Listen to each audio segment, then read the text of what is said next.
So Srimad Bhagavatam இரண்டாவது ஸ்கந்தம் 7வது அத்தியாயம் முதல் ஸ்லோகம்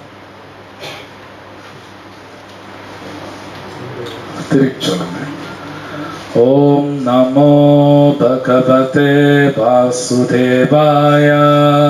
ஓம் நமோ பகவதே வாசுதேவாய. ஓம் நமோ பகவதே வாசுதேவாய.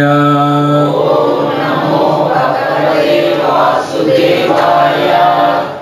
ஓம் நமோ பகவதே வாசுதேவாய. ஓம் நமோ பகவதே வாசுதேவாய. நாராயணம் நமஸ்கிருத்ய நாராயணம் நமஸ்கிருத்ய நரம் சைவம் நரோத்தமம் நரம் சைவம் நரோத்தமம் தேவீம் சரஸ்வதிம் வியாசம் தேவீம் சரஸ்வதிம் வியாசம் ததோ ஜயாமுதிரயே. ததோ ஜயாமுதிரயே. நஷ்டப்ராயேஷு அபத்ரேஷு நஷ்டப்ராயேஷு அபத்ரேஷு நித்யம் பாகவத சேவயா நித்யம் பாகவத சேவயா பகவதி உத்தம ஸ்லோகே பகவதி உத்தம ஸ்லோகே பக்திர் பவதி நைஷ்டிகி. பக்தி பவதி நைஷ்டிகி. இரண்டாவது ஸ்கந்தம் 7வது அத்தியாயம் முதல் ஸ்லோகம். பிரம்மோவாச்ச பிரம்மோவாச்ச யத்ரோத்யதः க்ஷிதி தல்லோத்தரனாய பிப்ரத்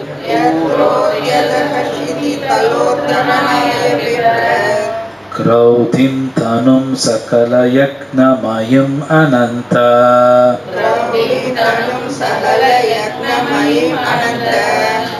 அந்தர்மஹார்ணவ உபாகதம் ஆதிதைத்யம்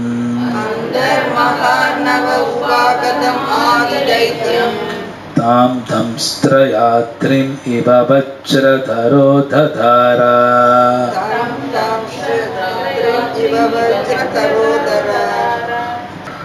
வார்த்தைக்கு வார்த்தை அர்த்தங்கள். பிரம்மா உவாச்ச பிரம்மோவாச்ச பிரம்மதேவர் கூறினார். பிரம்மதேவர் கூறினார். யத்ர யத்ர அப்பொழுது அப்பொழுது உத்யத் முயன்றார். முயன்றார். ஸ்ருதி ஸ்ருதி தல தல பூமி பூமி உத்ராணாய உத்தராணாய மேலே தூங்குவதற்காக மேலே தூங்குவதற்காக பிப்ரத் மேற்கொண்டார். மேற்கொண்டார். கிரௌடி கிரௌடி லீலைகளை லீலைகளை தனும் தனும் உருவம் உருவம் சகல சகல சகல சகல யக்ஞ யக்ஞ மயும் மயும் அனைத்தையும் உள்ளடக்கிய யக்ஞங்கள். அனைத்தையும் உள்ளடக்கிய யக்ஞங்கள். அனந்த அனந்த எல்லையற்றவர். எல்லையற்றவர். அந்த அந்த பிரபஞ்சத்திற்குள் பிரபஞ்சத்திற்குள் மகா மகா அர்ணவே அர்ணவே மகா கற்பக் கடல் மகா கற்பக்கடல் உபாசுதம் உபாசிதம் இடத்தை அடைந்து இடத்தை அடைந்து ஆதி ஆதி முதலாவதான முதலாவதான தைத்தியம் தைத்தியம் அசுரன் அசுரன் தம் தம் அவனை அவனை தம்ஸ்ட்ராய தம்ஸ்ராய கோரை பல்லால் கோரை பல்லால் அத்ரின் அத்ரின் பறக்கும் மலைகள் பறக்கும் மலைகள் இவ இவ போன்ற போன்ற வஜ்ர வஜ்ர தர தர இடிமின்னல்களை ஆள்பவர். இடிமின்னல்களை ஆள்பவர். ததாதர ததாதர கிழித்தார். கீழ்த்தார். மொழிபெயர்ப்பு மற்றும் பொருளை வழங்கிய ஆசா பக்தி வேதாந்த சுவாமி ஸ்ரீல பிரபுபாத் கி ஜெய். பிரம்மதேவர் கூறினார். அளவற்ற சக்தி படைத்தவரான பலவான் கர்ப்போதகம் என்றழைக்கப்படும் மகா சமுத்திரத்திற்குள் மூழ்கடிக்கப்பட்ட பூமியை மேலே தூக்குவதற்காகவும் லீலை புரிவதற்காகவும் காட்டுப்பன்றியின் உருவத்தை மேற்கொண்டார். அப்பொழுது முதலாக தோன்றிய அசுரனை ஹிரண்யாக்ஷன் அவர் தமது கோரை பற்களால் கிழித்து தள்ளினார். பொருளுரை. அசுரர்கள் தேவர்கள் ஆகிய இரு பிரிவைச் சேர்ந்த ஜீவராசிகளும் படைப்பின் ஆரம்பத்திலிருந்தே பிரபஞ்சத்தில் உள்ள கிரகங்களை ஆட்சி செலுத்தி வருகின்றனர். இப்பிரபஞ்சத்தில் பிரம்மா முதல் தேவராகவும் இரண்யாக்ஷன் முதல் அசுரனாகவும் இருந்தனர். சில குறிப்பிட்ட சூழ்நிலைகளால் மட்டுமே கிரகங்கள் கனமற்ற பந்துகளை போல் காற்றில் மிதக்கின்றன. இத்தகைய சூழ்நிலைகளில் பங்கம் ஏற்பட்ட உடனேயே கிரகங்கள் கர்ப்போதக மகா சமுத்திரத்திற்குள் விழுந்துவிடும் வாய்ப்பு உள்ளது. இந்த கர்ப்போதக மகா சமுத்திரம் பிரபஞ்சத்தின் பாதி பாகத்தை கொண்டுள்ளது. மறுபாதியாக இருப்பது அரைவட்ட வடிவத்திற்குள் விழுந்த கூரையாகும். இதற்குள்ளேதான் எண்ணிலடங்காத கிரக அமைப்புகள் உள்ளன. கிரகங்கள் கணம் இல்லாதவாறு காற்றில் மிதந்து கொண்டிருக்கின்றன. இதற்கு அக்கிரகங்களில் உள் அமைப்பே காரணமாகும். இந்த நவீன காலத்தில் பூமியை குடைந்து அதற்குள்ளிருந்து எண்ணெயை தோண்டி எடுக்கின்றனர். இது தற்கால அசுரர்களால் ஏற்படுத்தப்படும் ஒரு விதமான தொந்தரவாகும். இதனால் பூமியின் மிதக்கும் தன்மையில் மிகப்பெரிய அபாயம் உண்டாகக்கூடும். தங்கச் சுரங்கத்தை தோண்டி எடுத்து அதை துஷ்பிரயோகம் செய்வதில் வல்லவனான இரண்யாக்ஷனை தலைமையாக கொண்ட அசுரர்களால் முற்காலத்தில் இதே போன்ற ஒரு தொந்தரவு விளைவிக்கப்பட்டது. இதனால் பூமி அதன் கனமற்ற தன்மையிலிருந்து பிறக்கப்பட்டு கர்ப்போதக மகா சமுத்திரத்தினுள் விழுந்து, எனவே ஜட உலகின் மொத்த படைப்பையும்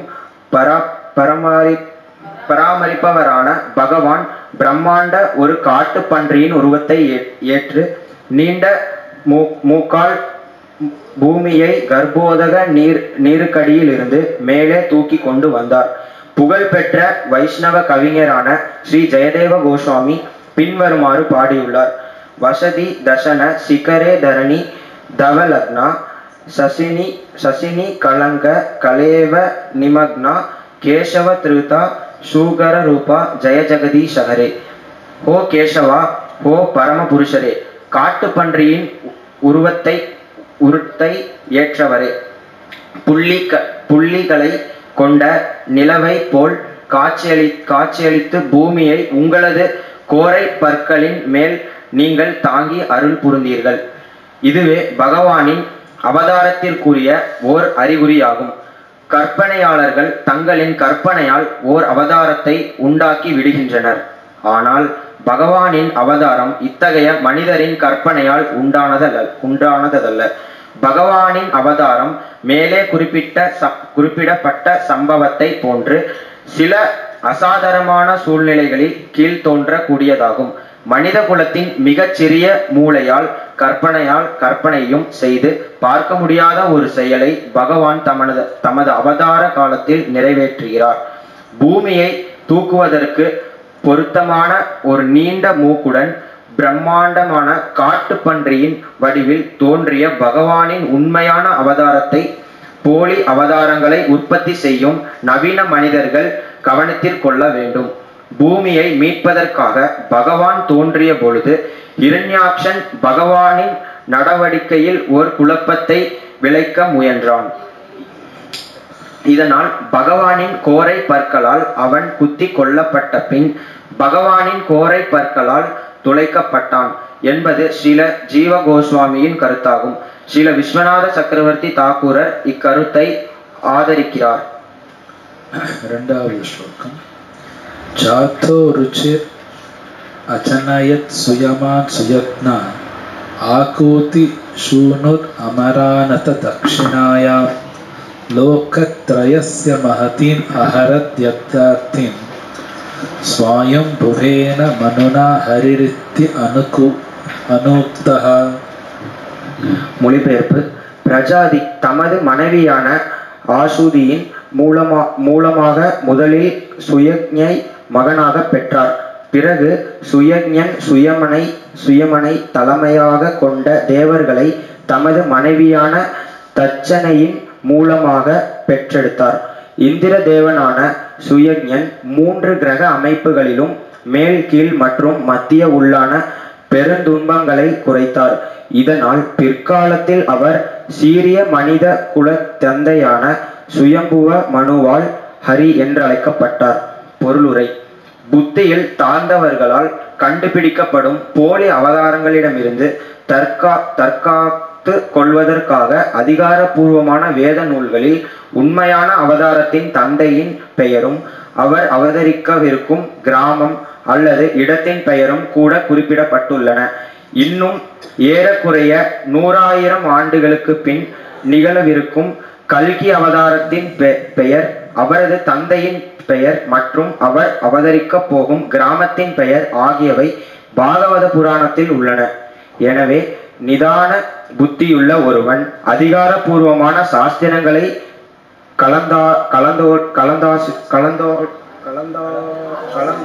கலந்தாலோசிக்காமல் எந்த அவதாரத்தையும் ஏற்றுக்கொள்வதில்லை.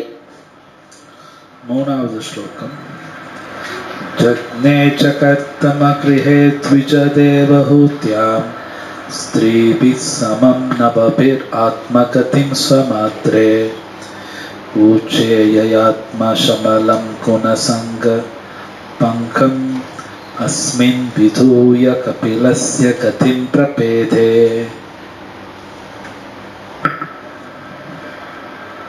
மொழிபெயர்ப்பு. பகவான் பிறகு கபில அவதாரமாக தோன்றினார். அவர் பிரஜாபதி பிராமணரான கர்தமர்க்கும் அவரது மனைவியான தேவஹூதிக்கும் மகனாக பிறந்தார். அவரோடு 9 பெண்கள் சகோதரிகள் பிறந்தனர். தம் தாயாரிடம் அவர் ஆத்ம ஞானத்தை பற்றி பேசினார். இதனால் அப்பிறவிலேயே அவள் ஜட குணங்களின் கலங்கங்களிலிருந்து முற்றிலும் தூய்மை அடைந்து கபில மார்க்கம் எனப்படும் முக்தியை அடைந்தார். பொருளுரை. பகவான் ஸ்ரீ கபிலர் தமது தாயார் தேவஹூதியிடம் கூறிய உபதேச மொழிகள் ஸ்ரீமத் பாகவதத்தின் 3ஆம் காண்டத்தில் முழுமையாக விவரிக்கப்பட்டுள்ளன. அந்த உபதேசங்களை பின்பற்றும் எவரும் தேவஹூதியால் அடையப்பட்ட அதே முக்தியை அடைய முடியும். பகவான் பகவத்கீதையை பேசியதால் அர்ஜுனன் தன்னுணர்வை அடைய பெற்றார். இக்காலத்திலும் கூட அர்ஜுனனின் வழியை பின்பற்றும் எவரும் ஸ்ரீ அர்ஜுனன் பெற்ற அதே நன்மையை அடைய முடியும். இந்த நோக்கத்திற்காகத்தான் சாஸ்திரங்கள் உள்ளன. புத்தியற்ற மூடர்கள் கற்பனையான தங்களின் சொந்த அர்த்தங்களை கற்பிக்கின்றனர். இதனால் அவர்களை பின்பற்றுவோரை தப்பாக வழிநடத்தி ஜட வாழ்வெனும் இருட்டறைக்குள் சிக்கிக் கொள்ள செய்கின்றனர். ஆனால் பகவான் ஸ்ரீ கிருஷ்ணராலோ அல்லது பகவான் ஸ்ரீ கபிலராலோ அளிக்கப்பட்ட உபதேசங்களை பின்பற்றுவதால் மிக உயர்ந்த நன்மையை ஒருவனால் இக்காலத்தில் அடைய முடியும். பரமனை பற்றிய பக்குவமான அறிவு என்று பொருள்படும் ஆத்ம கதிம் என்ற சொல் குறிப்பிடத்தக்கதாகும். பகவானுக்கும் ஜீவராசிக்கும் இடையில் உள்ள குண ஒற்றுமையை அறிவதால் மட்டும் ஒருவன் திருப்தி அடைந்து விடக்கூடாது. நம்முடைய எல்லைக்குட்பட்ட அறிவால் தெரிந்து கொள்ள கூடிய அளவுக்கு பகவானை நாம் அறிந்து கொள்ள வேண்டும். பகவானை உள்ளவாறு பூரணமாக அறிவது சாத்தியமல்ல. சிவன், பிரம்மா போன்ற முக்தி பெற்ற ஆத்மாக்களும் இது முடியாதென்றால் தேவர்களையோ அல்லது மனிதர்களையோ பற்றி கூற என்ன இருக்கிறது? இருந்தாலும் சிறந்த பக்தர்களின் கொள்கைகளை பின்பற்றுவதாலும் சாஸ்திர உபதேசங்களை பின்பற்றுவதாலும் பகவானின் அம்சங்களை ஒருவரால் ஓரளவிற்கு அறிந்து கொள்ள முடியும். பகவான் கபிலர் பகவானின் சுயரூபத்தை பற்றி தம் தாயாருக்கு முழுமையாக உபதேசித்தார். இதனால் பகவான் கபிலரின் வைகுண்ட லோகத்தை அவரால் அடைய முடிந்தது. ஒவ்வொரு அவதாரத்திற்கும் சொந்தமான வசிப்பிடம் ஆன்மீக வெளியில் உள்ளது. எண்ணற்ற வைகுண்ட லோகங்கள் உள்ளன. அவை ஒவ்வொன்றிலும் பகவான் தமது எண்ணற்ற விரிவங்களின் மூலமாக ஆட்சி புரிகிறார். அங்குள்ள தூய பக்தர்கள் பகவானையும் அவரது நித்திய சகாக்களையும் போல் நித்திய வாழ்வு வாழ்கின்றனர். தமது சுய ரூபத்துடனோ அல்லது அவரது சுய விவரங்களாகவோ அவதரிக்கும் பகவான் அம்ச, கலச, குண, யோக மற்றும் மன்வந்தா அவதாரங்களை ஏற்கிறார். மேலும் பகவானின் ஆணையால் அவரது சகாக்களும் அவதரிக்கின்றனர். இத்தகைய அவதாரங்கள் சக்தியாவேச அவதாரங்கள் என்று அழைக்கப்படுகின்றன. ஆனால் எல்லா அவதாரங்களும் சாஸ்திரங்களால் ஆதரிக்கப்பட்டுள்ளனர். மேலே குறிப்பிடப்பட்டுள்ள ஒவ்வொரு அவதாரமும் பரம புருஷ பகவானை பரம சத்தியம் என்று அறிவிக்கின்றனர். பரம சத்தியத்தை பற்றிய அருவமான கருத்து பகவானின் ரூபத்தை மறுப்பதற்குரிய ஒரு முறையாகும். இது பரம சத்தியத்தை பற்றிய பௌதீக கருத்தாகும். ஜீவராசிகள் தன்மையில் பகவானுக்கு சமமானவர்கள் ஆவர். அவர்களுக்கிடையில் உள்ளே ஒரு வேறுபாடு என்னவெனில், பகவான் ஜட இயற்கை குணங்களால் களங்கப்படுத்தப்படாமல் எப்பொழுதும் பரமானாகவும் தூய்மையானவராகவும் இருக்கிறார்.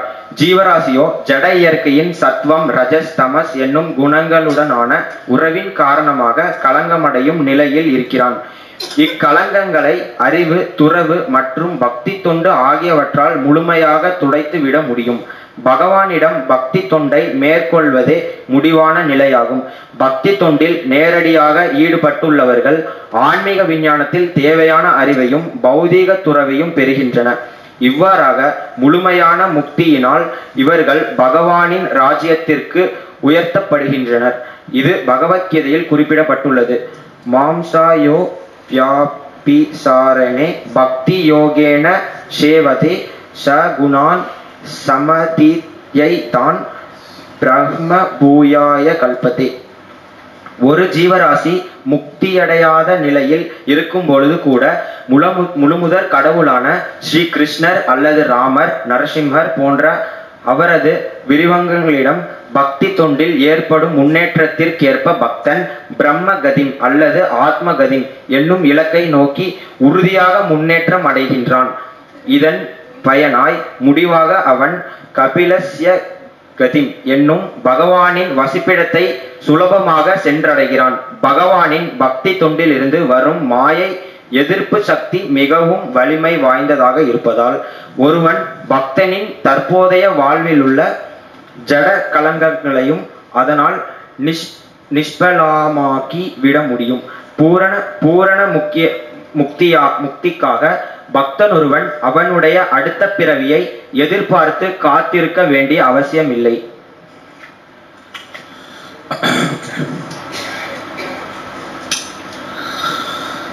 ज्ञानतिमिरन्दस्य ज्ञानाञ्जनशलाकया चक्षुर्मिलितं येन तस्मै श्रीगुरवे नमः. श्रीचैतन्यमनोभीष्टं स्थापितं येन भूतले स्वयं रूपकदा मह्यं ददाति स्वपदान्तिकम्. वन्देऽहं श्रीगुरु श्रीयुतापदकमलं श्रीगुरुं वैष्णवांश श्रीरूपं साग्रजातं सहगण रघुनाथान्वितं तं सजीवम् साद्वैतं सावधूतं परिजनसहितं कृष्ण चैतन्य देवं श्रीराधा कृष्णपादां सहगण ललिता श्री विशाखावितांश. हे कृष्णा करुणा सिंधु दीनबन्धो जगत्पते गोपेश गोपिका कान्त राधा कान्त नमस्तुते. तप्तकाञ्चन गौरांगी राधे वृन्दावनेश्वरी वृषभानुसुते देवी प्रणमामि हरिप्रिये. वाञ्छाकल्पतरुभ्यश्च कृपा सिन्धुभ्येव च पतितानां पावनेभ्यो वैष्णवेभ्यो नमो नमः. नमः ओं विष्णुपादाय कृष्णपृष्ठाय भूतले श्रीमते भक्तिवेदान्त स्वामिनिति नामिने. नमस्ते सारस्वती देवे गौरवाणि प्रचारिणे निर्विशेष शून्यवादी पश्चात्देशतारिणे. श्री कृष्ण चैतन्य प्रभु नित्यानंद श्री अद्वैत गदाधर श्रीवासादि गौर भक्त वृंद. हरे कृष्ण कृष्ण कृष्ण हरे हरे हरे राम राम राम हरे हरे. हरे कृष्ण. So இது 7வது அத்தியாயம். 6வது அத்தியாயத்துல கடைசி ஸ்லோகம் டிரான்ஸ்லேஷன் படிக்கும். டிரான்ஸ்லேஷன். ஓ நாரதா, பகவானின் உன்னதமான லீலா அவதாரங்களை பற்றி இப்பொழுது ஒவ்வொன்றாக நான் கூறுகிறேன். அவர்களின் லீலைகளை கேட்பதால் செவிகளில் சேர்ந்துள்ள அழுக்காறுகள் மறையும். இந்த லீலைகள் கேட்பதற்கு இனிமையானவையும் சுவைத்து அனுபவிக்கப்பட வேண்டியவையும் ஆகும் என்பதால் அவை என் இதயத்தில் உள்ளன.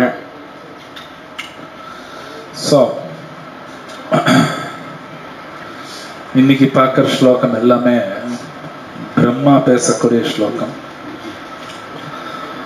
பிரம்மா நாரத முனிவர்கிட்ட பேசுற. இப்ப ஒரு ஸ்லோகம் படிச்ச போன வாரம் பார்த்தோம். பிரம்மா சொல்றார், பகவானோட அவதாரங்கள் பத்தி நான் பேச போறேன். அது கேட்கறதுனால உள்ள இருக்கிற அழுக்கெல்லாம் வெளி போகும் அப்படிங்கிறார். ஸோ இதை கரெக்டா புரிஞ்சுக்கணும்.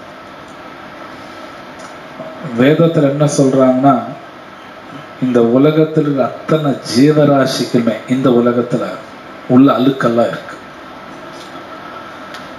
இந்த அழுக்கு இருக்கிறது எப்படி புரிஞ்சுக்கணும் அப்படின்னா, வெரி ரொம்ப சிம்பிள். உள்ள அழுக்கு இருந்தாலே அவன் வாழ்க்கையில கவலைப்படுவான், கஷ்டப்படுவான். சிம்பிள் சிம்பிள் ஆன்சர்னா இதுதான். ஒருத்தருக்கு அடிக்கடி உடம்பு சரியில்லை, ஏதாவது வியாதி வருது அப்படின்னு என்ன அர்த்தம்னா, உடம்புக்குள்ள வந்து எதிர்ப்பு சக்தி கம்மியா இருக்குன்னு அர்த்தம். சிம்பிள், அவ்வளவுதான். ஸோ உள்ள அழுக்கு இருந்தா என்ன ஆகும் அப்படின்னா, நம்மனால டெசிஷன் ஒழுங்கா எடுக்க முடியாது. முடிவு, இந்த உலகத்துல நம்ம எந்த காரியம் பண்ணாலும் ஒரு மனசு யூஸ் பண்ணணும், ஒரு முடிவு எடுக்கணும். கண்டிப்பா முடிவு எடுக்கணும். அந்த முடிவு ஒழுங்கு எடுக்க முடியாது, எடுக்க முடியாது. இன்ஃபேக்ட் சாஸ்திரம் என்ன சொல்றதுன்னா, இந்த உலகத்துல மனிதர்களால சரியா சிந்திக்க கூட முடியாதுன்னு சொல்லப்பட்டிருக்கு. இது கேட்க ஆச்சரியமா இருக்கலாம், சாஸ்திரத்துல இருக்கு. ஏன் மனிதனால் ஒழுங்கா சிந்திக்க முடியாது அப்படின்னு கேள்வியும் வருது. இப்ப சில பேர் வந்து கேள்வி கேட்கலாம், அப்ப இந்த உலகத்துல எத்தனையோ முன்னேற்றங்கள் இருக்கு, ஹை ஸ்பீட் கார் இருக்கு, ட்ரெயின் இருக்கு, ஏரோப்ளேன் இருக்கு, இதெல்லாம் முன்னேற்றம், மனுஷன் சிந்திக்காம இதெல்லாம் வந்தது அப்படின்னு கேள்வி கேட்கலாம். ஓகே, இதெல்லாம் இருக்கு. ஆனா இதெல்லாம் வந்ததுனால மனுஷனுக்கு கவலை ஏதாவது குறைஞ்சிருக்கான்னு கேள்வி கேட்பாங்க. கவலை எங்கேயாவது குறைஞ்சிருச்சா அப்படி பார்த்தா இல்லைன்னு தான் சொல்லுவாங்க. ஸோ மனிதனால ஏன் வந்து சரியா சிந்திக்க முடியாது அப்படிங்கிற கேள்விக்கு வேதம் என்ன பதில் சொல்றதுன்னா, நமக்கு இருக்கக்கூடிய புலன்கள் எல்லாமே குறைபாடு இருக்கு. இது நம்ம ஒத்துக்கிட்டு தான் ஆகணும், உண்மை கூட, இல்லைன்னு சொல்ல முடியாது. இந்த உலகத்துல நான் எந்த விஷயம் புரிஞ்சுக்கணும் அப்படின்னா கூட 5 புலன் யூஸ் பண்ணி தான் நான் புரிஞ்சுக்கணும். உதாரணத்துக்கு ஒரு மாம்பழம் இருக்கு, அந்த மாம்பழத்தை பத்தி நான் முழுசா தெரிஞ்சுக்கணும்னா கண்ணு உபயோகிக்கணும், காது உபயோகிக்கணும், மூக்கு உபயோகிக்கணும், நாக்கு உபயோகிக்கணும், தோல் உபயோகிக்கணும், மனசும் உபயோகிக்கணும். இது உபயோகிக்காம ஒரு மாம்பழத்தை கூட நம்மளால புரிஞ்சுக்க முடியாது. உதாரணத்துக்கு மாம்பழத்தோட ருசி தெரிஞ்சுக்கணும்னா நாக்கு வழியே தான் நான் தெரிஞ்சுக்க முடியும். அதோட ஸ்மெல் தெரியும்னா மூக்கு வழியா தான் புரிஞ்சுக்குவேன். அதோட கலர் வந்து கண்ணு வழியா புரிஞ்சுக்குவேன். அதை பத்தின விஷயங்கள் காது வழியா தான் புரிஞ்சுக்குவேன். அந்த மாம்பழ தோலோட டெக்ஸ்டர் ஸ்மூத்தா இருக்கா ரஃப்பா இருக்கான்னா தோல் வழியா தான் புரிஞ்சுக்குவேன். அந்த மாம்பழத்தை நான் வந்து தோட்டத்துல வச்சு அதை நான் கல்டிவேட் பண்ணணும், இந்த மாதிரி விஷயங்கள்லாம் மனசு நான் யூஸ் பண்ணி ஆகணும். ஒரு மாம்பழம் புரிஞ்சுக்கிறதுக்கே 5 புலன்கள் தேவைப்படுதுன்னா பகவானை பத்தினா என்ன போய் சொல்றது? இந்த கேள்வி வருது.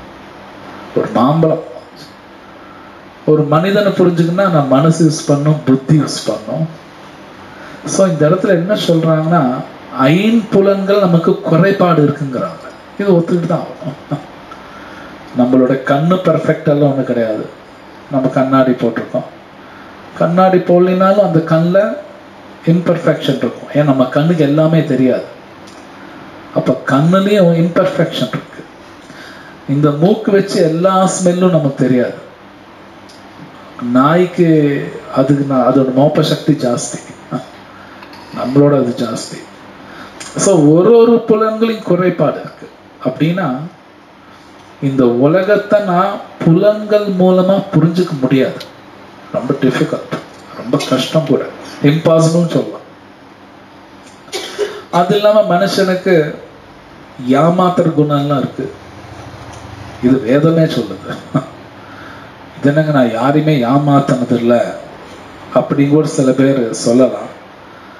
ஆக்சுவலி மற்றவங்களை ஏமாத்துறது விடுங்க, தன்னைத்தானே ஏமாத்திக்குவோம்.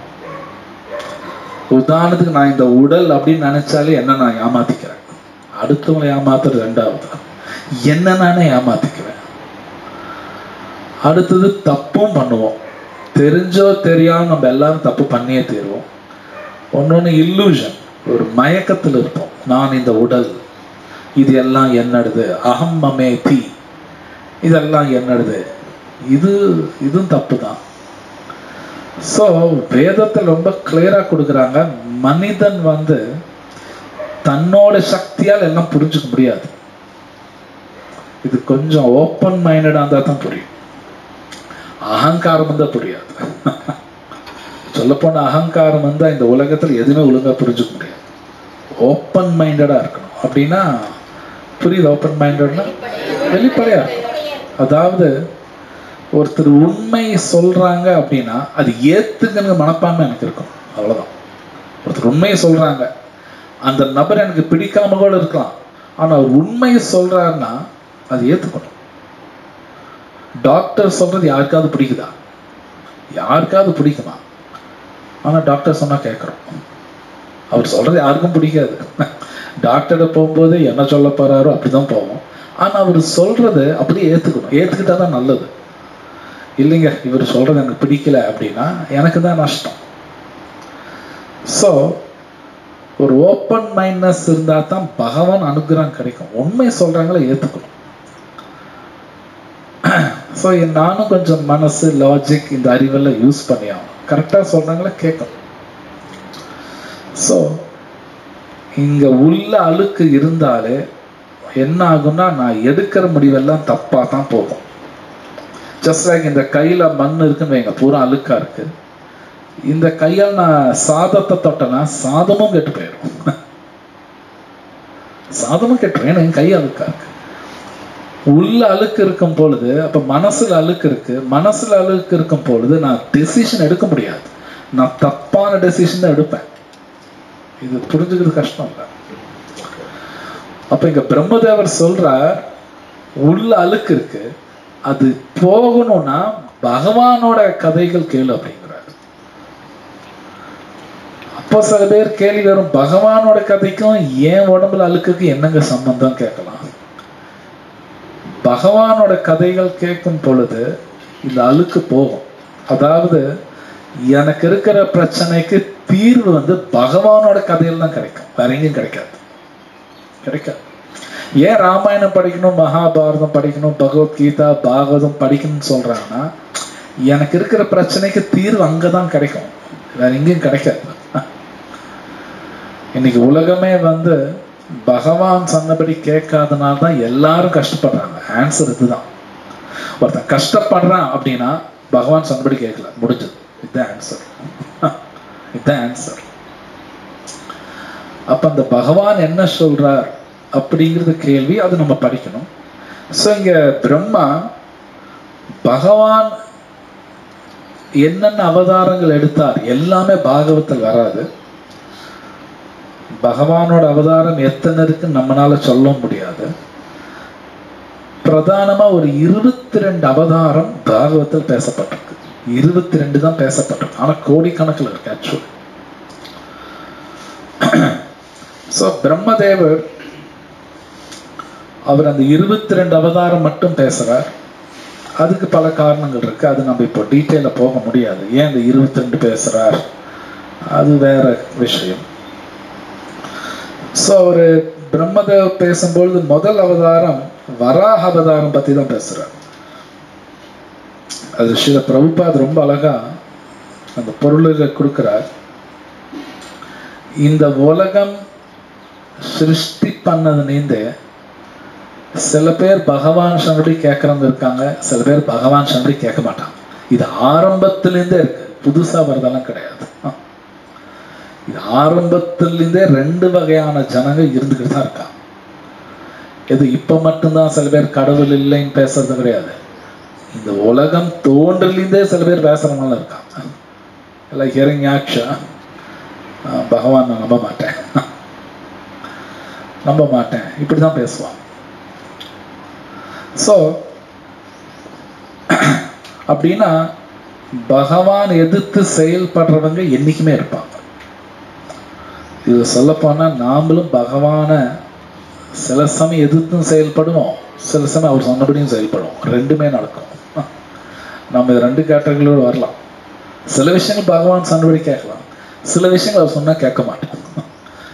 மிக்ஸ். நாமெல்லாம் ஒரு காலத்துல யுகத்துல எப்படி இருப்பாங்கன்னா சுத்தமா கேட்க மாட்டாங்க, இல்ல கம்ப்ளீட்டா கேட்பாங்க. ரெண்டு கேட்டகரி இருந்தது. இப்ப என்னடானா மிக்ஸ் இருக்கு. நமக்குள்ளே அந்த மாதிரிலாம் இருக்கும். அப்போ பாகவத்தில் வரும்.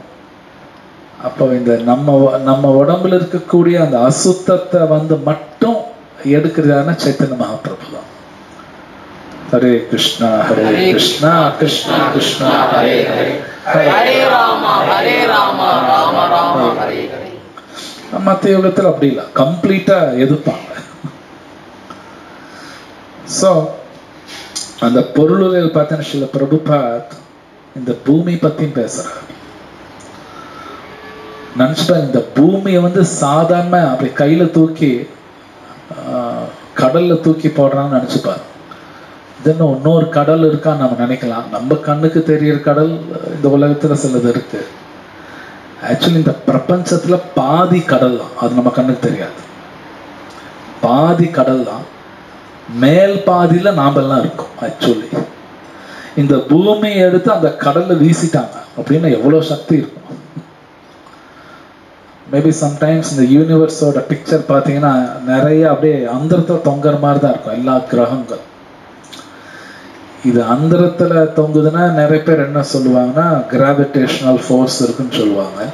ஆனால் பகவத்கீதையில கிருஷ்ணர் அழகா பேசுறார், காமாவிஷ பூதானாம் அப்படின்னு பகவத்கீதை இடத்துல பேசுறார். பகவான் தான் எல்லாத்தையும் ஃப்ளோட்டிங்னா மிதக்குது. பகவத்கீதையில ஒரு ஸ்லோகம் வரும், நான் தான் அது மிதக்க வைக்கிறேன் அப்படிங்கிற. ஸோ கிருஷ்ணா சொல்றதுதான் ஃபைனல், அவர் சொல்றதுதான் கரெக்ட். ஸோ பிரபுபாத் கொடுக்குற இந்த பூமி இப்ப நம்ம டிஸ்டர்ப் பண்றோம். அதுல பிரபுபாத் எழுதுறாரு, பெட்ரோல் எடுக்கிறது பார்த்தீங்கன்னா பல கிலோமீட்டர்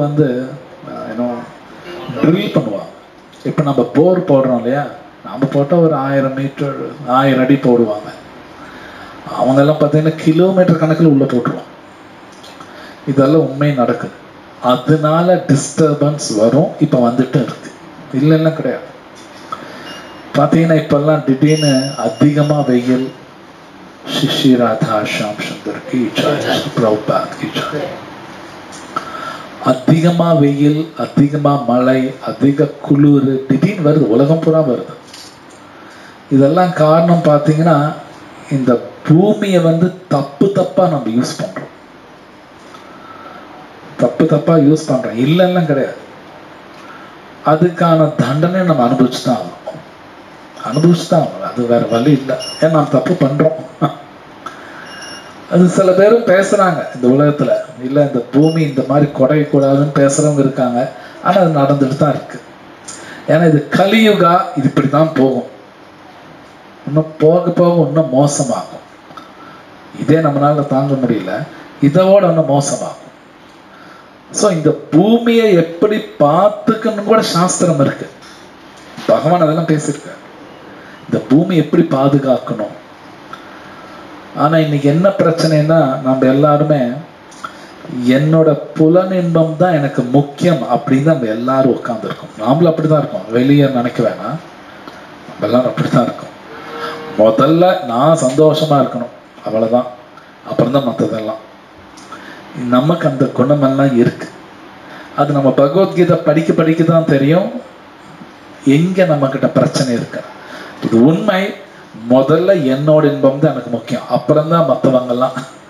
என்னை கல்யாணம் பண்ணவங்க, என் குழந்தை, சொந்தக்காரங்க, கூட பிறந்தவங்க, அப்புறம் தான். இதுதான் உண்மை, இதுதான் உண்மை, பொய்யெல்லாம் கிடையாது. நீங்க ராமாயணம் மகாபாரதம் படிச்சீங்கன்னா தெரியும். அந்த மாதிரி என்ன இருக்கிறவங்கனால தான் பிரச்சனையே வரும். உதாரணத்துக்கு துரியோதன் எடுத்துக்கலாம், ராவணன் எடுத்துக்கலாம். அவங்க 2 பேர் பார்த்தீங்கன்னா எனக்கு பிடிச்ச நான் செய்வேன், யார் என்ன சொன்னா நான் கேட்க மாட்டேன். எனக்கு எது பிடிக்குதோ நான் செய்வேன்.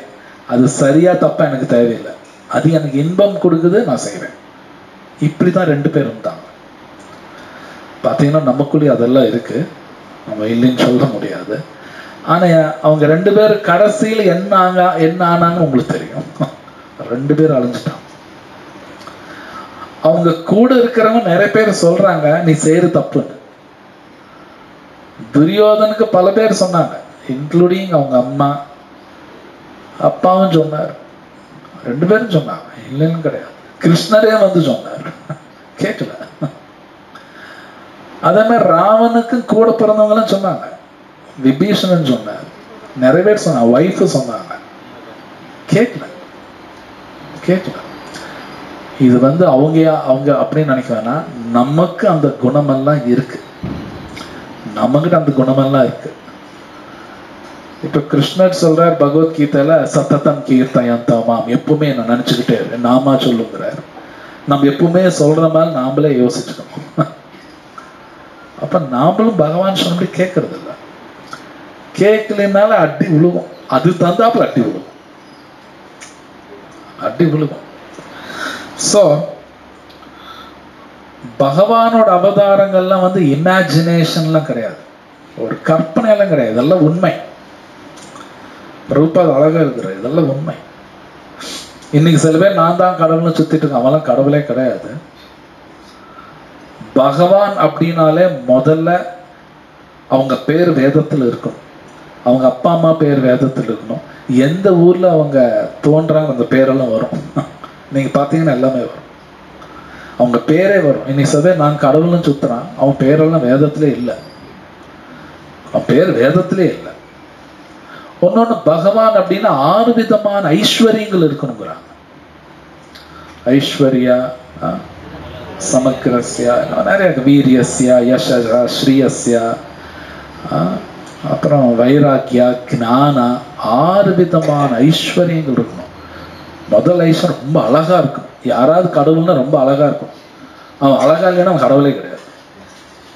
கடவுள்னா முதல்ல அழகா இருக்கும். 6ல் அது ஒண்ணு இருக்கு, ரொம்ப பார்த்தாலே அவங்க எல்லாருக்கும் உங்களுக்கு பிடிக்கும். இது உண்மை. ஈவன் ஹிரண்யகசிப்பு முத நரசிம்மர் பார்த்தோன்னு அசந்துட்டான். யாரு இப்ப ஏற்பட்ட ஒரு ஆளு, ஃபர்ஸ்ட் ஆக்சுவலா அசந்துருவான். ஏன்னா பகவான் பார்த்தா எல்லாருக்கும் பிடிக்கும், இப்ப ஏற்பட்ட ஒரு நபரா இவங்க. ஏன்னா அவங்க அழகு, அவங்க அந்த மாதிரி இருப்பாங்க. சோ இன்னைக்கு கலியுகத்தை நான் கடவுளுங்கிறான், பார்த்தாலும் அசிங்கமா இருப்பாங்க, செத்தும் போயிடுறான், ஐசியூ போய் செத்து போயிடுறான். சோ அப்போ ஒருத்தர் சாஸ்திரம் படிச்சாதான் கடவுள்னு என்னன்னு தெரியும். ஏதோ சினிமாவுக்கு காரணமா கடவுள்னு அப்படியே வந்து நின்றுவாரு, அது சில பேருக்கு தான், எல்லாருக்கெல்லாம் கிடையாது. சோ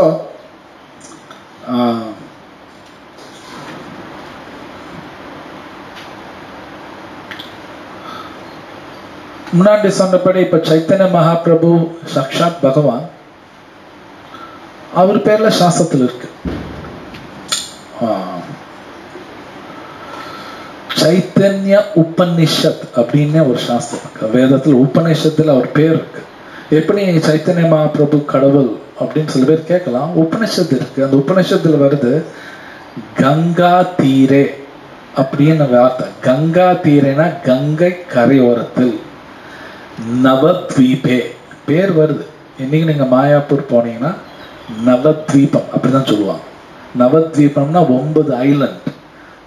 ஐலண்ட்னா தீவு. இது உபநிஷத்துல கங்கா தீரே நவத்வீபே த்விபுஜஹா. த்விபுஜானா 2 கையோடு வருவாரு. கௌரஹா தங்க நிறத்தில் இருப்பாரு. உபநிஷத்துல தான் பேர் வருது. இதெல்லாம் ஏதோ எனக்கு பிடிச்சதுனால சொல்றதெல்லாம் கிடையாது. இதெல்லாம் சைத்தன்ய உபநிஷத்துல இப்படி வருவார் அப்படின்னு எல்லாம் எழுதப்பட்டிருக்கு. ராமாயணத்துல ராமரே சீதையை சொல்றாரு, நான் இப்படி வருவேன் அப்படின்னு. இன்னைக்கு நவத்வீப் போனீங்கன்னா அந்த இடம் பார்க்கலாம். ராமர் எங்க சீதைக்கு இந்த சொன்ன இடம் இன்னும் இருக்கு. 9 தீவுல அது ஒரு தீவு இருக்கு. பிரகலாதன் கூட பாகவத்துல சொல்றார், கலியுகத்தில் நீங்க மறைஞ்சு வருவீங்க, பாகவத்தில் இருக்கு. சோ சைத்தன்ய மகாபிரபு சாக்ஷாத் பகவான். ஸோ ரூப கோஸ்வாமி சொல்றார், நமோ மகாவதன்யாய கிருஷ்ண பிரேம பதாயதே. அவர் ரொம்ப ஆச்சரியமா சொல்றார், இந்த ஹரே கிருஷ்ணா மகாமந்திரம் சொல்றதுங்கிறது சாதாரண விஷயம் கிடையாது.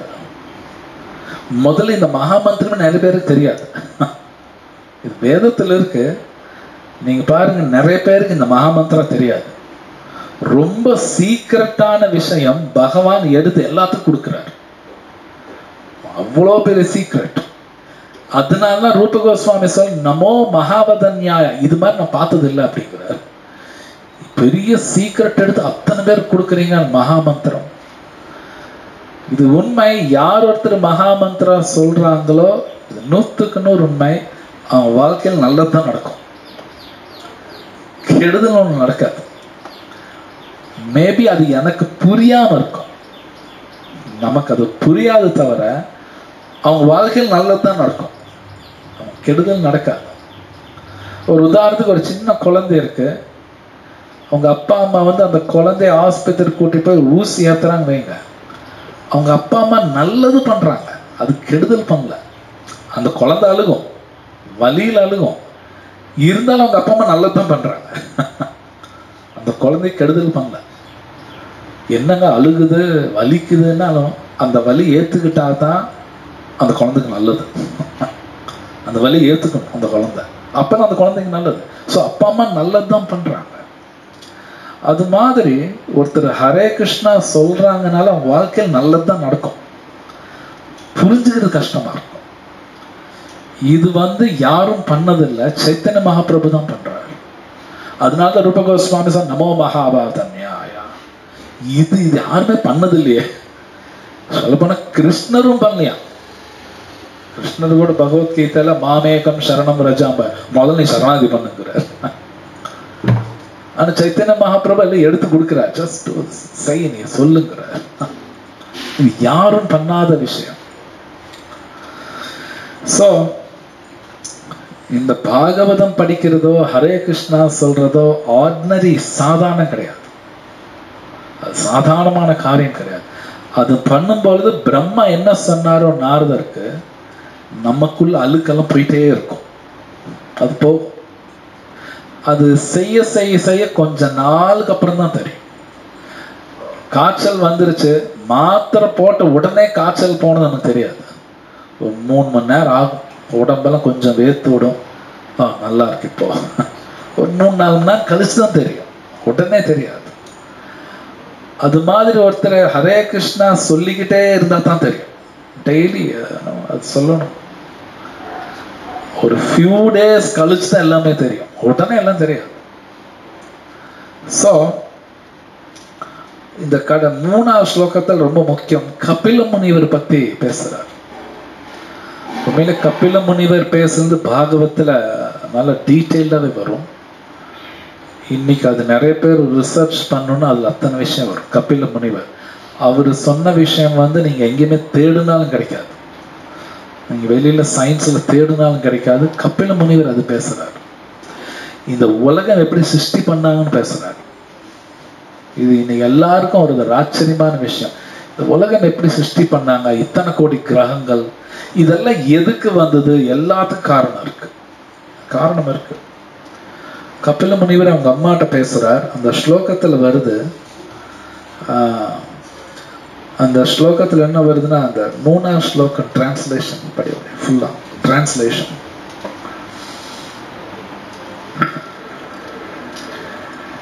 பகவான் பிறகு கபில அவதாரமாக தோன்றினார்.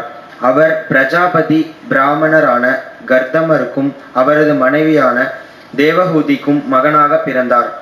அவரோடு 9 பெண்கள் சகோதரிகள் பிறந்தனர். தம் தாயாரிடம் அவர் ஆத்ம ஞானத்தை பற்றி பேசினார். இதனால் அப்பிறவிலேயே அவள் ஜட குணங்களின் கலக்கங்களிலிருந்து முற்றிலும் தூய்மையடைந்து கபில மார்க்கம் எனப்படும் முக்தியை அடைந்தாள். இந்த ஸ்லோகத்துல நிறைய விஷயங்கள் இருக்கு. சொல்லப்போனா கபில முனிவரோட கதை படிச்சோம்னா நம்ம வாழ்க்கைக்கு தேவையான அத்தனை விஷயங்கள் அந்த ஒரு சரித்திரத்திலே வரும்.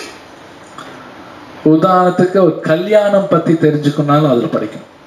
ஒரு கல்யாணம்னா அது எப்படி பண்ணணும், அதுக்கு என்னென்ன ரூல்ஸ் இருக்கு, அது கபில முனிவர் சரித்திரம் படிச்சீங்கன்னா புரியும். இன்னைக்கு நிறைய பேருக்கு அது தெரியாது. கல்யாணம் ஏதோ போய் பண்ணிக்கிறாங்க, தட்ஸ் நாட் த வே. இன்னைக்கு அந்த ரூல்ஸ் தெரியாதனால தான் நிறைய பேர் லைஃப் அடி வாங்குவோம். மேரிட் லைஃப் ஆகட்டும் அடி வாங்குது. காரணம் அதுக்குன்னு சில ரூல்ஸ் இருக்கு. அது நீங்க கபில முனிவரோட சரித்திரம் படிச்சீங்கன்னா நல்லா இருக்கும். அவங்க அம்மா தேவஹூதி, அவங்க அப்பா கர்தமமுனி, அவங்களுக்கு எப்படி கல்யாணம் ஆகுது, எப்படி அந்த மாப்பிள்ளையை தேடுறாரு, எப்படி ஒரு மருமகளை தேடணும், இதெல்லாம் சாஸ்திரம் இருக்கு. இதுக்கெல்லாம் சாஸ்திரம் இருக்கு. இன்னைக்கு அதெல்லாம் யோசிக்கிறதுல யாரும். அது மட்டும் இல்லாம இதுல பாருங்க, கபில முனிவர் அவங்க அம்மா வந்து தேவஹூதி, அவங்க 2 பேரும் டிஸ்கஸ் பண்ற டாபிக் ஹை லெவல் டாபிக் தான். அப்படின்னா ஒரு குழந்தைங்களோட என்ன பேசணும் கூட சாஸ்திரம் இருக்கு. என்ன பேசணும், பெற்றோர்கள் தன் குழந்தைங்க என்ன பேசிக்கன்னு கூட சாஸ்திரம் இருக்கு. ஈவன் ஹஸ்பண்ட் ஒய்ஃப் கூட என்ன பேசுன்னு கூட சாஸ்திரம் இருக்கு. அது நீங்க பத்ம புராணம் பாகவத்திலையும் பார்க்கலாம். ஒரு ஹஸ்பண்ட் ஒய்ஃப் என்ன பேசிக்கணும், பெற்றோர்கள் குழந்தைங்களோட என்ன பேசணும், இதில் இருக்கு.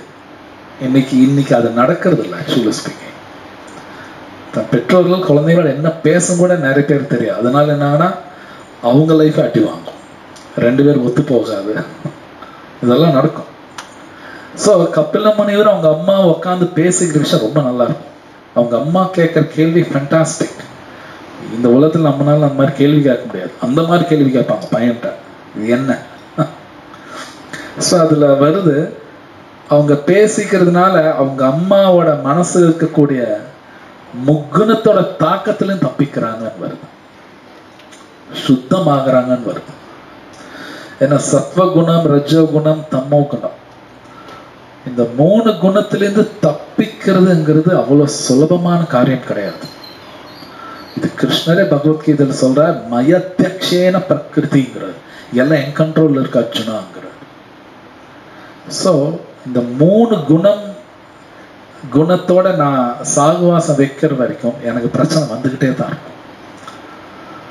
அப்படின்னா நல்லா புரிஞ்சுக்கணும், என் வாழ்க்கையில வர பிரச்சனைக்கு நான் தான் முழுக்க காரணம் தவிர வேற யாரும் கிடையாது.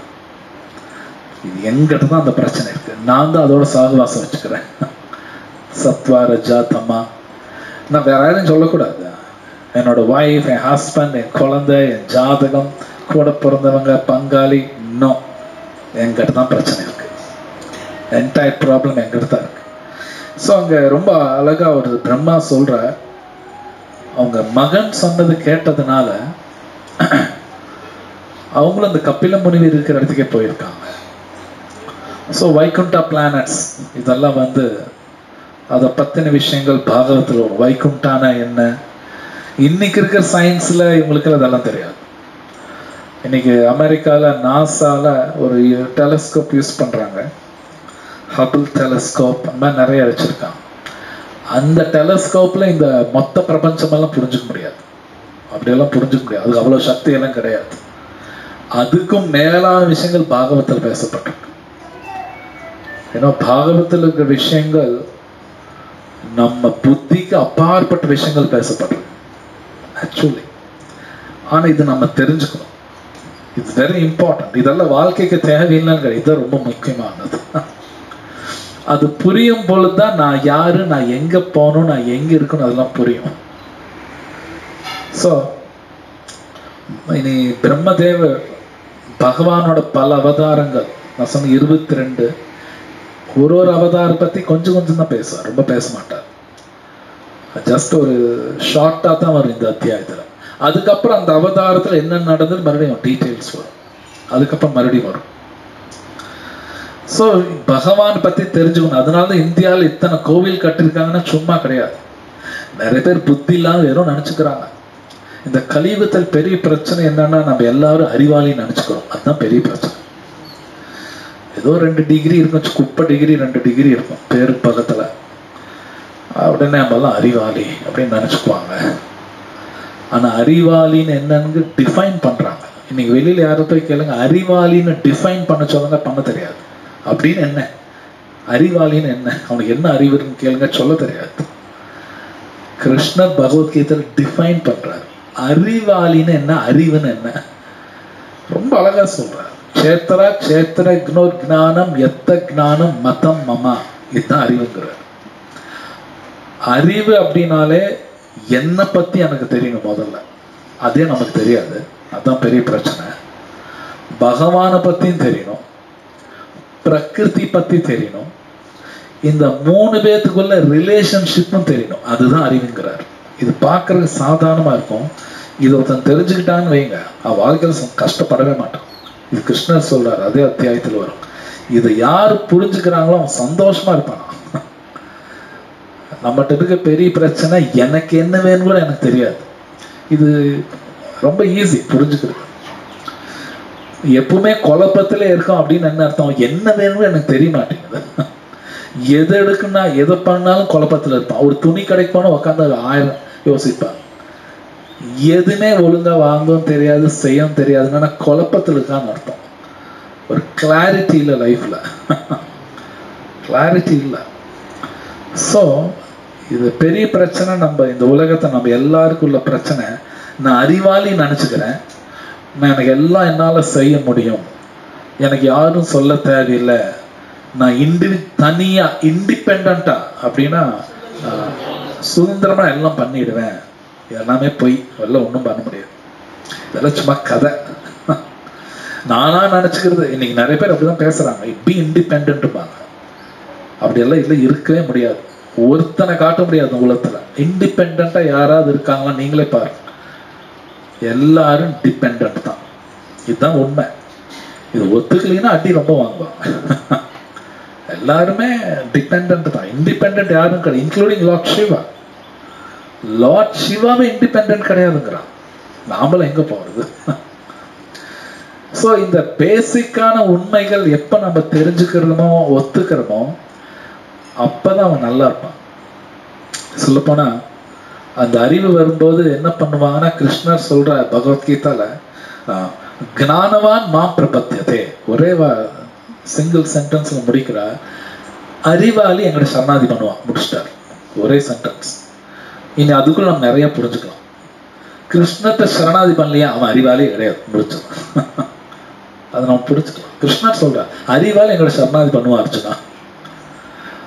அப்போ யாராவது கடவுள் இல்லைன்னு சொன்னா அவன் பைத்தியக்காரன் தான், அதுல சந்தேகம் கிடையாது.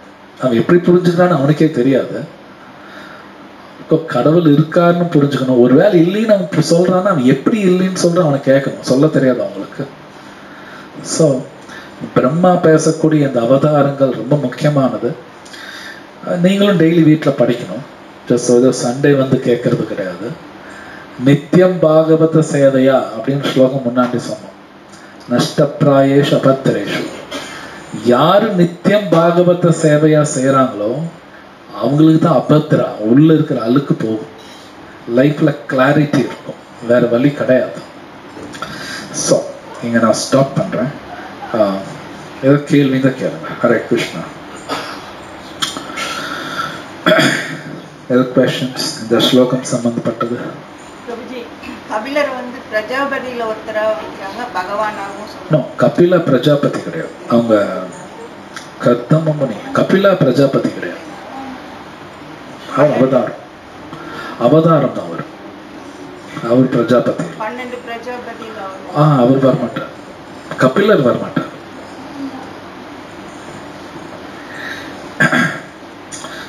வேற ஏதாவது கேள்வி இருக்கா?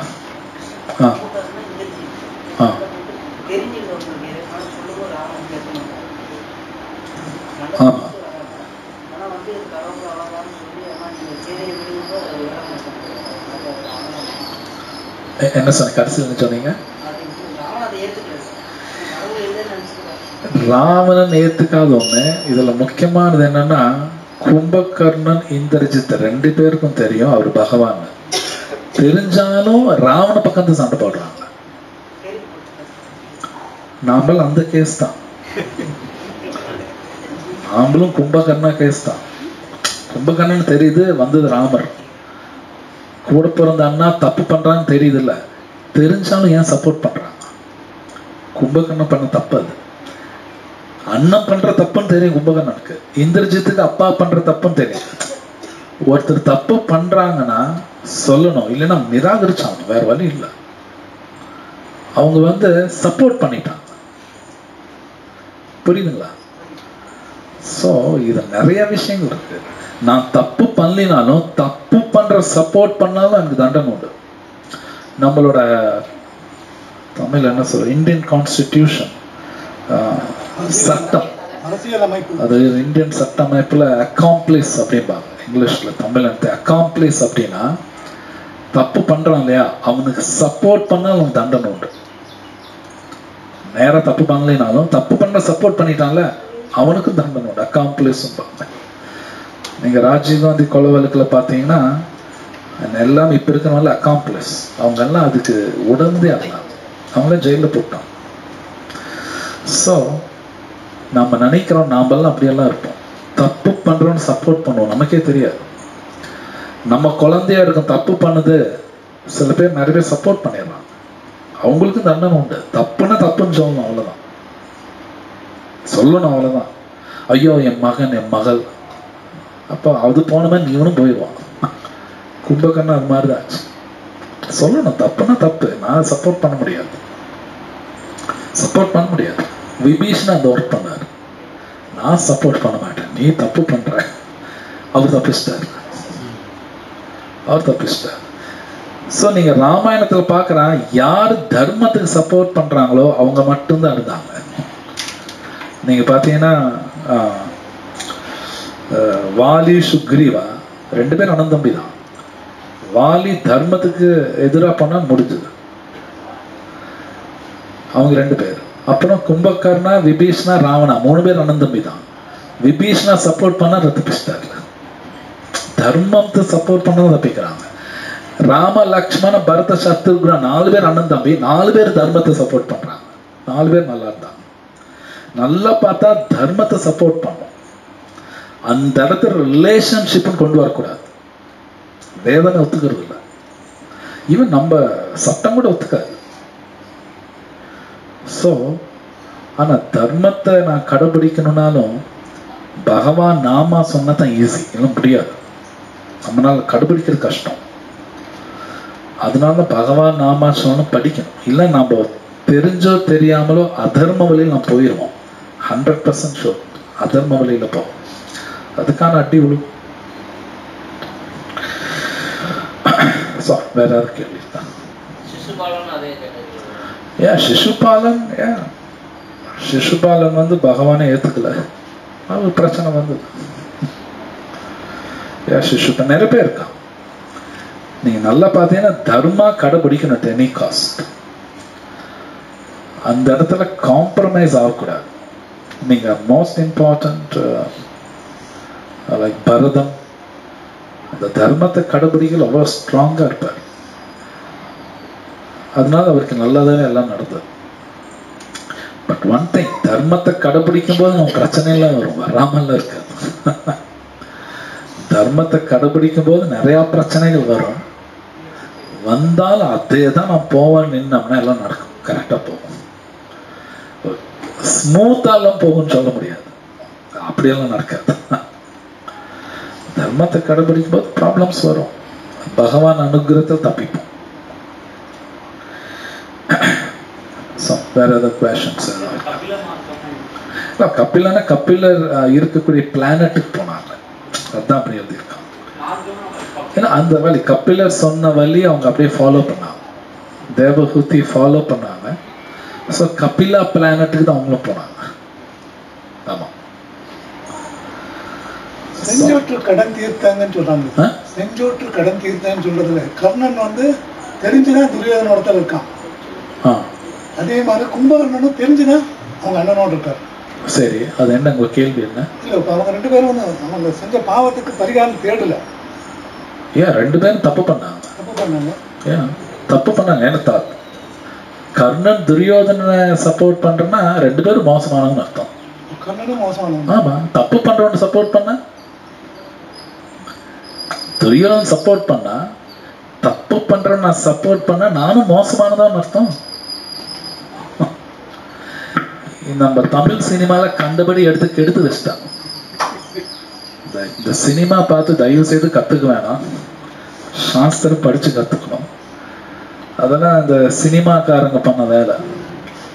துரியோதனும் தப்பு பண்றான், தப்பு பண்றோம் நான் சப்போர்ட் பண்ணேன்னா நானும் தப்பு தான் பண்றேன், நான் எப்படி யோகியன்னு சொல்ல முடியும்? ஸோ அது சரி கிடையாது. தர்மம் தான் மோஸ்ட் இம்பார்ட்டன்ட். அந்த ரிலேஷன்ஷிப்பை பார்க்கக்கூடாது. ஸோ வேற ஏதாவது கொஸ்டின்ஸ் இருக்காங்க? ஜென்ரல் வேற? ஓகே. கிரந்தராஜ் ஸ்ரீமத் பாகவதம் கி ஜெய், பிரபுபாத் கி ஜெய். ஸோ இன்னைக்கு சாயங்காலம் வந்து திரு பக்திவினோத் சுவாமி மகாராஜ் கிளாஸ் இருக்கிறார். இன்னைக்கு சாயங்காலம் கோவர்தன் பூஜா எல்லாருக்கும் தெரியும். உங்களுக்கு தெரிஞ்சவங்க எல்லாத்தையும் கூட்டிட்டு வாங்க. ரொம்ப முக்கியமான லீலா அது. ஆக்சுவலி இது நேற்று தான் நடந்தது அந்த லீலா, பட் இன்னைக்கு இன்னைக்கு டிஸ்கஸ் பண்ணுவோம். ஸோ மகாராஜ் இங்கே வர்றார் ஈரோட்டுக்கு. சாயங்காலம் அவர் தான் கிளாஸ். எல்லாரும் வாங்க, உங்கள் ஃப்ரெண்ட்ஸ், உங்கள் சொந்தக்காரங்க, வீட்டில் இருக்கவங்க எல்லாத்தையும் கூட்டிட்டு வாங்க, யாரும் மிஸ் பண்ண வேணாம். இன்னொன்று, அடுத்த மாதம் டிசம்பர் 11 மோக்ஷ ஏகாதசி, பகவத்கீதை பேசுன நாள். ஸோ ஒரு வருஷம் பண்ணுற மாதிரி இங்கே காலையில் மங்களாரத்தி இருக்கும். 6 மணிக்கே பகவத்கீதை படிக்க ஆரம்பிச்சிடுவாங்க. 6 மணிக்கே ஒரு 2.5 மணி நேரத்தில் முழு பகவத்கீதை நீங்கள் படிக்கலாம். ஸோ போன வருஷம் மாதிரி இங்கே இதே வருஷம் நடக்கும். எல்லாத்துக்கும் பிரசாதம், ஏகாதசி பிரசாதம் இருக்கும். யாரும் மிஸ் பண்ண வேணாம்.